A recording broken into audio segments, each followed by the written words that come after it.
Experts, if I can rope in Wing Commander Praful Bakshi, who's with us on the broadcast. We also have Group Captain UK Devnath also joining us last, but by no means the least, Major Mohammed Ali Shah also with us on the broadcast. Thank you so much, officers, for joining us.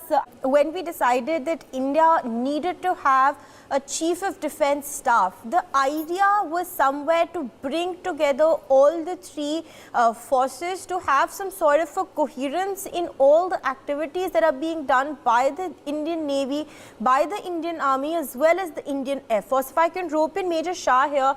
Major Shah, the conference that is underway today at Bhopal is of course going to be attended by the Prime Minister.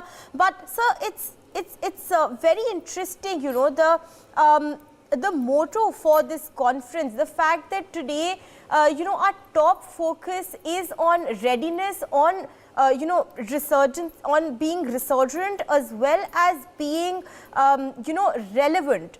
How important are these three words, ready, resurgent and relevant, when we talk about it in the larger scheme of things in the backdrop of the Commanders' Conference?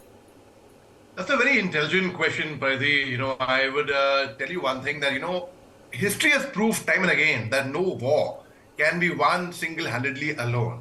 It's a combined victory. I'll give you an example of 1971 war, a very famous war so that everyone can connect with it, in which my father also participated from Longewala.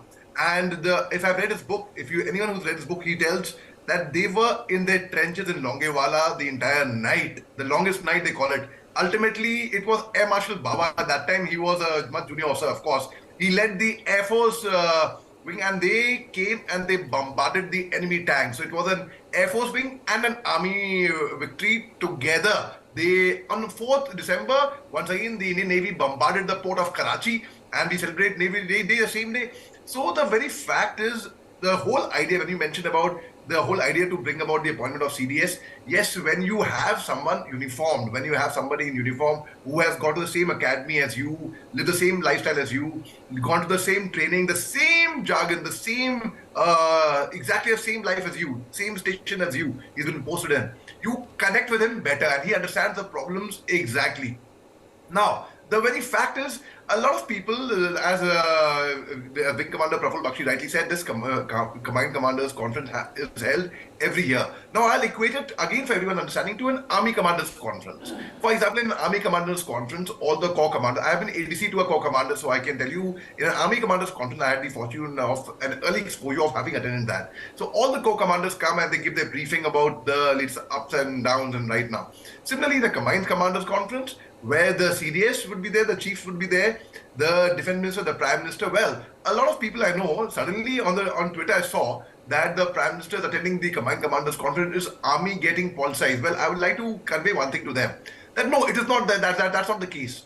Because, when the CDS, let's see, we have our defense minister at the Home Affairs, the defense minister reports to the prime minister. So when the prime minister himself is attending the Combined Commanders Conference, the morale automatically, definitely goes up. And of course, when you have a person, ultimately he's at the helm. Though our supreme commander of the defense forces is the president of India. He's the supreme commander, and of all the chiefs and all the CDS, the defense minister, the prime minister put together. So when you have a Combined Commanders Conference, it's certainly a lot of do's, don'ts, a lot of latest updates are actually discussed over there. It is a high-level conference, and of course, the Prime Minister was to come to Madhya Pradesh much earlier, but unfortunately, the Indore temple tragedy, which you very rightly reported earlier, that took place, and we lost about 36 people who had died in that tragedy. It was a very, very sad tragedy. But here, at this time, when he is coming over to Bhopal, that time also the Vande Bharat Express would be inaugurated at 3:15 p.m. today. A lot of students also would be ferried for this inauguration. So most certainly it is a very, very welcome move, and it is something which we are all looking forward to, and we are eager to know what would be the points which would be discussed at the Combined Commanders Conference. Thank you so much, Major Shah, for speaking with us.